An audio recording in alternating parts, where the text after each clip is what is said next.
दोस्तों, आज सुबह-सुबह मैंने उठा तो उठते ही मैं सबसे पहले गया बाज़ार में कोई काम था छोटा-मोटा, तो वो काम करने गया बाज़ार।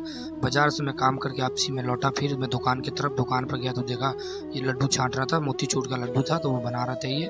फिर उसके बाद मैंने मोतीचूर का लड्डू बना था, मैंने थोड़ा बहुत हेल्प कराया। फिर मैं दुकान पर गया, दुकान पर देखा भीड़ ही नहीं था बाज़ार में, आज वैसे ही भीड़ नहीं था दुकान पर, तो दुकान पर भीड़ नहीं था तो फिर मैं दुकान से वापसी आ गया। फिर वापसी आया तो मैं फिर से बाज़ार चला गया, फिर बाज़ार देखा तो इसने फिर आया तो देखा ये चक्की थाप रहा था इतना देर में, फिर इसने चक्की थापने दिया, मैं भी उसमें हेल्प कराने लग गया। तो मैं बोला मैं वीडियो बना लूँ थोड़ा, तो बोला बना ले। तो ये चक्की थाप रहा था तो थोड़ा बहुत मैंने बात किया इसके साथ, दुकान पर भीड़ नहीं था तो बात किया तो थोड़ा बहुत। फिर मैंने देखा, मैं गया कोई मोली लाने के लिए, मोली लाने गया तो दुकान पर था नहीं, तो फिर मैं मोमबत्ती लिया, मोमबत्ती मोम लिया। फिर मैंने पूजा करवाने गया तो पूजा करवा के वापसी आया दुकान पर।